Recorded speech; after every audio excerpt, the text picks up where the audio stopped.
I just I'm getting mad thinking about it. Like he just would not let the man smoke.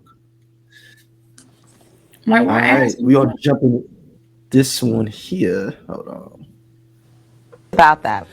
Well, when PBS took Reading Rainbow off the air in 2009, primarily as a result of No Child Left Behind. That's a story that a lot of folks Really? don't get. Yeah.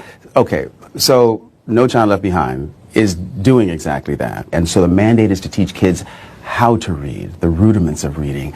And there was no money in the budget to encourage, to foster a love of reading. And so Reading Rainbow got...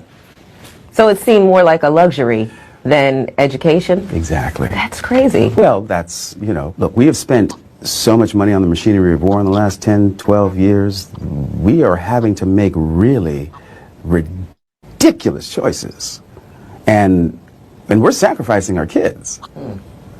Literally sacrificing our kids. So And that is LeVar Burton, the great LeVar Burton, discussing why Reading Rainbow is not here no more.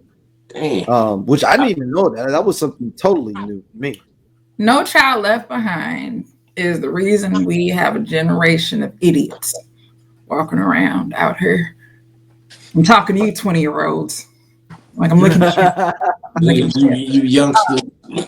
Looking at you, youngsters. So, like I said, the best story that I can give about what I thought No Child Left Behind was and what I found out it to be were two different things, right? For me, No Child Left Behind was just, I guess my idea was that they would ensure that every child was able to matriculate to the next grade. Go to the next grade. Like they would make good no matter what, right? Like we are not leaving any kid behind. We're going to do everything that we can. And I guess I just was so naive about funding, etc. When my youngest sister, who actually just turned 30, when she graduated from high school, 2014. God, I'm old. Yeah. Shit. So 2014 when she graduated from Normandy. I remember her coming back home and like there was a list like that had like everybody's ranking or something like in the class, like just that's just a school rank, right? So every student has a number, blah, blah, blah. And it had, your rank, and then it had like a GPA or like how many credits you had, something like that. And when my mom saw it, she's like, why do so many kids have 0 next to it? And she's like, and my sister was like, they don't have any credits. And my mom said, that doesn't make any sense. Like, what do you mean they don't have any credits? She's like, they don't have any credits. And she's like, well, how are you a senior and you don't have any credits? So mom calls the school and she's like, I don't know what this is my daughter brought me. Like, what is this thing saying? And there were students who were seniors who had not passed not one damn class their entire high school career, right? But they kept moving them up the next grade.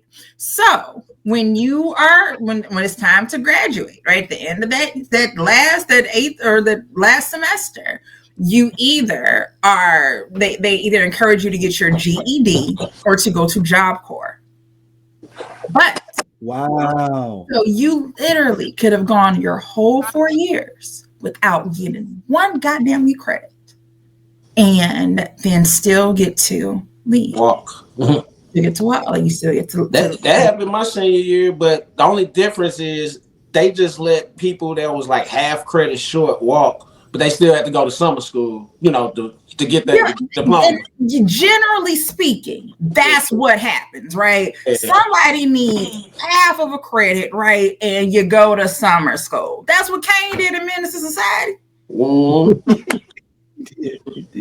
gotta get that math credit. You just got that's it. So you got to walk, but even in college you can do that, right? You just don't get your diploma. And still need to be able to and just do your other class over that summer. And once you do that, then that's when you finally get your degree. So to learn that there were students who literally had not passed shit ever. That's crazy. Still able to and again, you're not graduating, you're out of school. Because again, you either have to go to Job Corps or you go get your GED. Because at a certain age, I think you can't be like in high school anymore. So He's 19 or 20. like 18 or like it's 18 or something like that. probably 19. It's like more than likely it probably would be 19, something like that. Because a birthday can fuck you up. A late birthday, and if you got left behind 1 year or something, you 19.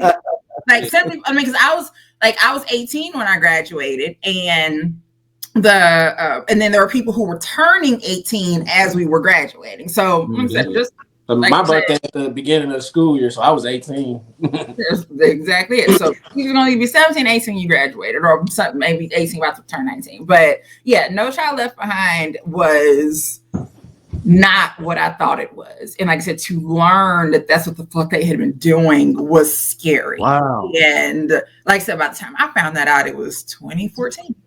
Like that's what they were doing. And it was 20 somewhere in there, like 20 something, but maybe 2012, whatever the hell it was. But either way, fucked up. And as LeVar said, that he taught America's children how to read.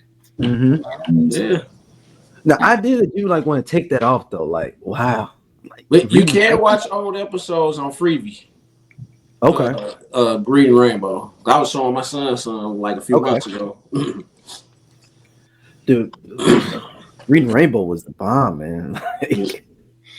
I mean, I was them kids that I would go get the book from the library after that. Like, let me go and copy. This was on Reading Rainbow. See what it's hitting for.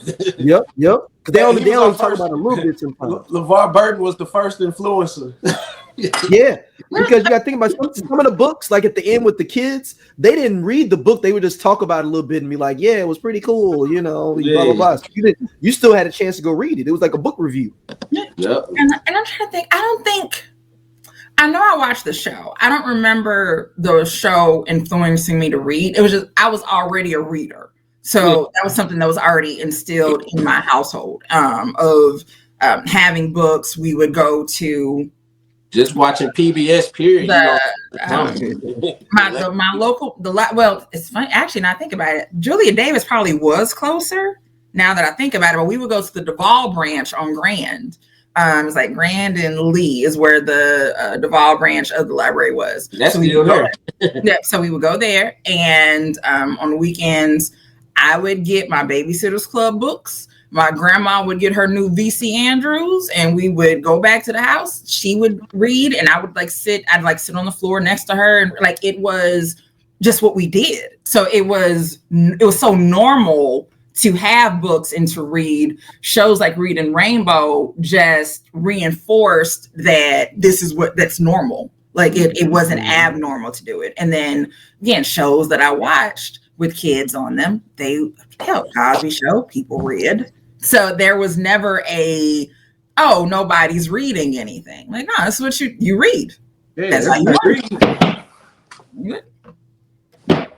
read. Shout out to LeVar Burton. Hey, this cool ass Scott from the I Love 90s Music Podcast.